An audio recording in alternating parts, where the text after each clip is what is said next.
Hi, I'm Venus O'Hara and welcome to another video. I'm going to share a story with you today. Someone asked me why I came to Barcelona, so I thought I would share the story of how I arrived in Barcelona, Spain. I'm from the UK. I've lived in several places. I've lived in a few places in the UK and I've lived in Paris, Madrid, and I just loved Barcelona. But while I'm telling you this story, I'm going to do my makeup because tonight I am going out. I'm going to meet some investors, so I'm going to try and look the part, but I'm not going to wear that much makeup because it's just too hot. And I'm kind of embracing the natural look now. I'm not going to show you any of the products I'm using. I'm just going to do my makeup and speak, try something new. Anyway, yeah, so Barcelona.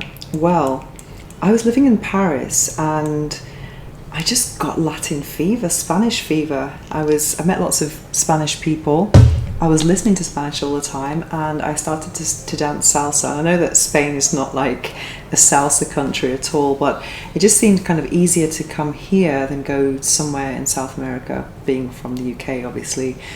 So I wanted to come to Spain after uni and learn Spanish, and the idea was just to learn Spanish because I already spoke French and then go back to the UK and get a proper job. But that didn't quite happen. And when I first saw images of Barcelona, it was in a film called All About My Mother by Almodovar, Todo sobre mi madre. And it had these incredible images of Barcelona, and I was just absolutely mesmerized when I saw it. And the guy I was with at the time just said to me, "That's Barcelona." And I was like, oh my God, it sounds amazing. So I thought Barcelona, probably put a lot of makeup on here, never mind. I don't really put this much on normally, but hey, waste not, want not. Anyway, I thought, what a wonderful place. And I told one of my Spanish friends about this. I thought, I'm going to go to Barcelona after I finish uni. And he said, they speak Catalan there. And I was like, well, it's probably not the best place to learn Spanish then, I guess, with all this Catalan separatism stuff. So I went to Madrid instead. And Madrid was just a huge disappointment for me.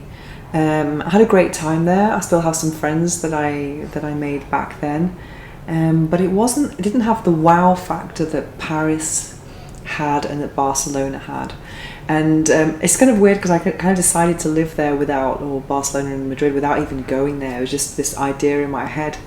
And anyway, God, this is like way too much. Never mind. Oh my God. Terrible. It's probably going to be sweated off anyway in a bit. So when I was in Madrid, I felt trapped because I had a boyfriend and he was amazing, but it was the first time in my life that I didn't have a life plan kind of thing, because when you're at uni, all you think about is you're in this structure where you don't really have to think too far ahead. When you leave that kind of bosom or that kind of very safe space of university, you're out on your own and you don't really know who to turn to or what decisions to make. So I felt I just made this life in Madrid that I didn't have the wow factor. The city didn't have the wow factor. My job didn't have the wow factor because I was an English teacher and I had a relationship with a guy who was a little bit younger than me, so I thought this is probably not going to have any future. And I felt so frustrated. And I met all these women I was an English teacher, and I met these women who had also gone to Madrid after university, and then they met a guy who'd been their student. They ended up getting married and then staying their whole lives there, and they hated it. They were really bitter and middle-aged. I thought, that is not going to happen to me. So anyway, I came to visit Barcelona several times when I lived in Madrid, but the first time was just, wow. It had everything that I wanted in a city. It had kind of the art and the architecture of Paris, but it also had palm trees and the sea and the great weather of Spain. So it seemed like it seemed like a Spanish Paris to me, which was exactly what I was looking for. But I mean, it wasn't just easy just to leave and then start a life here, because I already had a life in Madrid. But gradually that life in Madrid began to disintegrate, and it got to the point where I no longer felt that I could stay there any longer. My relationship was kind of like dying. A lot of my friends that I'd made had already kind of moved on, gone back to England or done different things. So I found myself like, and I'm staying, I'm the one who hates it the most. Didn't really make any sense. So I met this guy who was a student of mine who had a flat in Barcelona, and he said, well, why don't you use my address so that you can look for jobs in Barcelona, so when you send your CV you'll have a Barcelona address and it'll be easier for you. And I thought, well, that's a good idea. So I did that. I'm not using any powder anymore because of the talc thing. No more talc for me, but it means I'm gonna have a bit of a shiny face. This is like really white. so pale. Anyway, so that was an option, but I knew this guy kind of fancied me, so that kind of made me feel a little bit uneasy, as you can imagine, perhaps. Anyway, I kind of reached boiling point, or kind of my limit in Madrid with all of my personal situation with my ex-boyfriend, and then I said, and actually, okay, I came to Barcelona for a weekend and just to have this job interview, and it was the worst job ever, but they were hiring loads of people. It was actually door-to-door internet sales. I mean, the worst job I've ever done, but they didn't really care that I could barely speak Spanish. They were just taking on all these people, and it was very easy for me to get to Barcelona and get a job. So once I had that job secured, I went back to Madrid and I said, bye, adios, I am leaving. And then I got on a night train with 400 euros and 2 backpacks. That is how I arrived in Barcelona. And at first, I was crying. I was like saying goodbye to my ex-boyfriend, and we were like, oh. But then as soon as the train pulled away, I was like, whoa, I ain't going back there again. So it was kind of a very weird situation to be in. I'm probably not going to do this too well anyway. But then in the morning, I love night trains because it's kind of like you go to bed in one place and you wake up in another. And I was in this in my bed. I woke up at 6:30, just half an hour before I was supposed to arrive in Barcelona. And then my first thought was, who's going to hug me now? Who am I going to get my affection from? And I felt very lonely. But then I stepped out of the cabin and I saw this beach and palm trees, and I was like, yes, I've made the right decision. And I felt suddenly full of energy. And then the train arrives in Sants station, 7 a.m. in the morning, and I was just buzzing. And I saw all of these posters. It's in my bedroom actually. I saw all of these posters all over Barcelona saying Paris, Barcelona. And it was actually a Picasso museum exhibition. And I thought that's kind of like my life. The train, it had a picture of a train platform and a suitcase, and it had Paris, Barcelona on it. And I was like, it's my life, it's a sign. So I just saw that everyone seemed like the perfect welcome. And I got a taxi and I went to a hostel on the Ramblers, like the worst thing you can do. That's all I knew from here. I didn't really want to stay with my student because I knew that he kind of fancied me, and so that's what I did. But at that time, I had no idea how much money I didn't have in my bank account. I mean, I think in the UK you can just spend and be overdrawn, but I mean in Spain it was just like, this is all you've got. There's no, once you reach zero, that's it, So that was my situation, and I didn't really realise. So anyway, I started this job, which was the worst job I've ever done, but it was easy to get here and I don't regret anything. I met some fantastic people. Every morning we would have a sales meeting, and all of these people in my team would help me to, I've actually done the pencil bit, I'm not sure. They would actually help me with my Spanish sentences and give me these sample sales sentences like, did you know that your building has fiber optic and you can enjoy amazing internet connections and blah blah blah. So yeah, I was learning all of this stuff and going to knock on doors in the afternoon, and often people wouldn't open the door. Well, I don't open the door either, but I kind of understand that. And then a lot of the times the ones who did, they were housewives and had to wait to speak to their husband, who was the decision maker in the family, the one who's paying the bills, the breadwinner. So it was and I didn't have that kind of gift of the gab to kind of insist. I've worked in sales a lot now, but that's not my type of sales. And the next morning, I think I sold 2 contracts in about 5 weeks. And then one day I woke up, I went to work, and then they called me after the meeting and handed me a letter.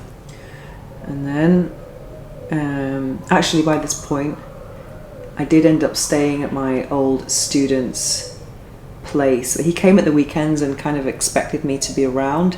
Nothing really happened, but I was very, very uncomfortable. And anyway, I get this letter at my job after about I've been here for a month, telling me I was being sacked. Oh my God, I can't even tell you. My whole world fell apart. And also, it was summer, so I couldn't really get another job. I mean, I didn't want to teach English, but that was it was the worst time to try and get an English teaching job as well, because they usually start in September, October, so the summer's a bit dead.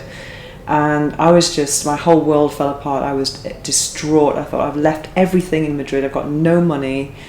And at this point, I was eating once a day gazpacho and French fries. That's kind of how I calculated how I could feel full and have some nutrition and tap water.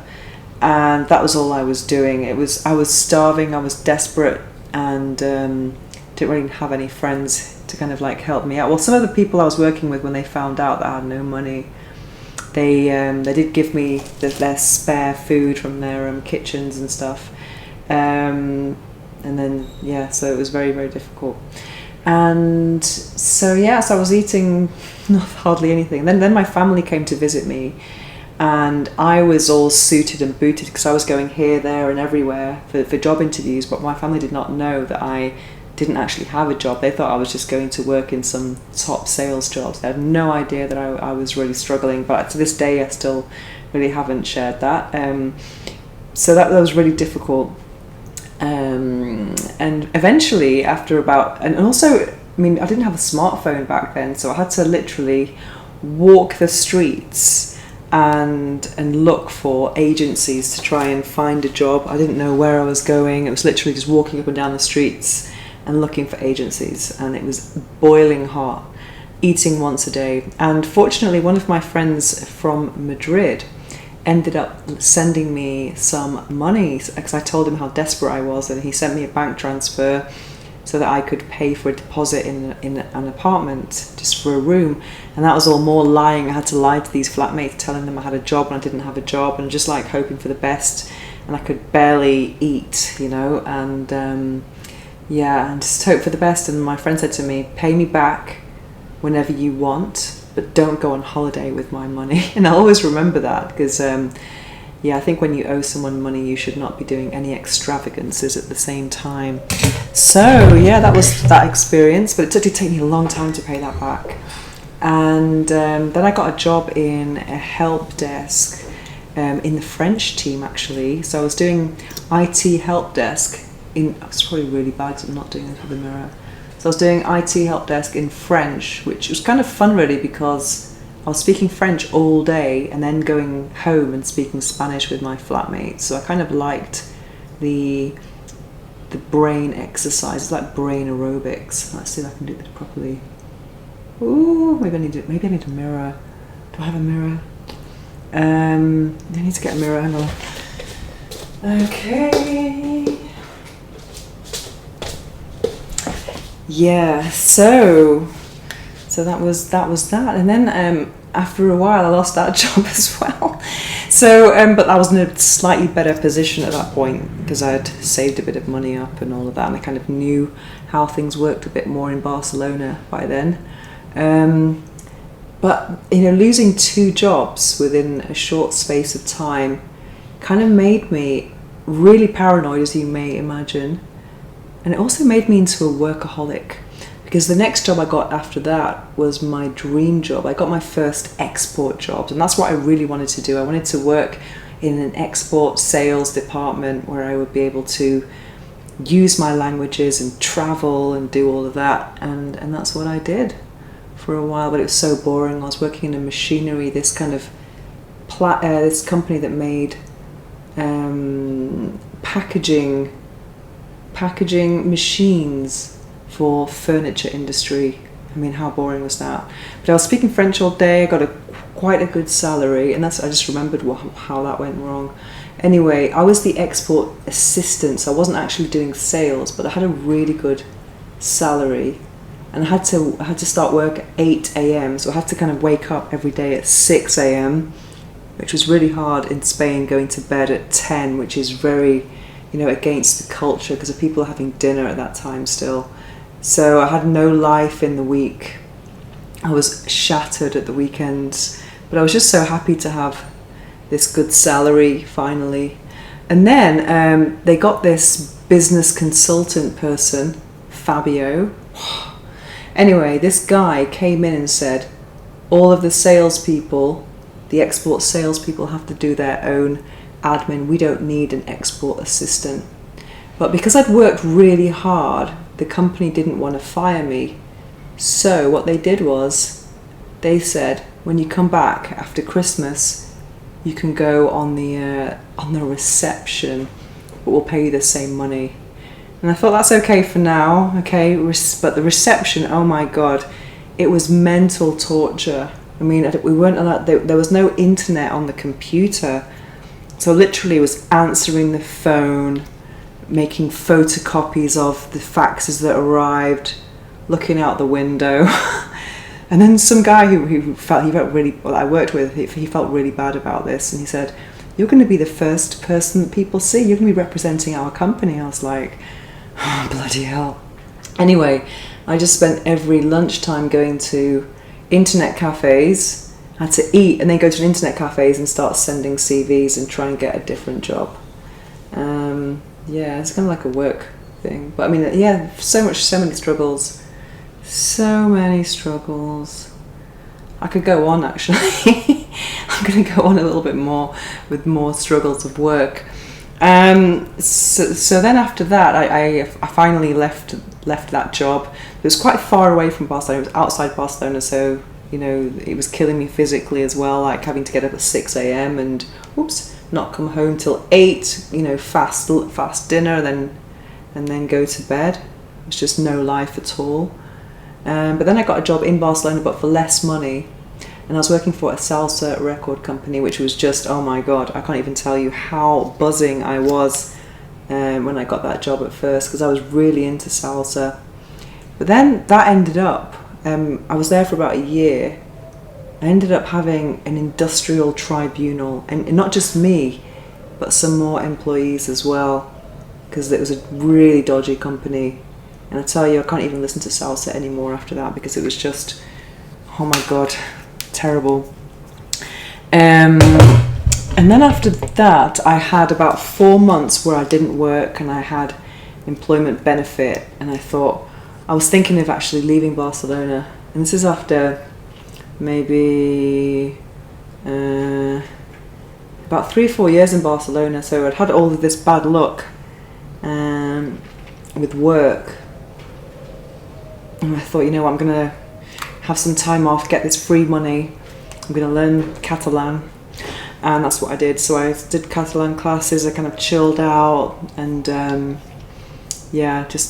even did theory of learning to drive, but I didn't learn to drive in the end, because they were just teaching us about accidents. And I was like, oh, that's horrible.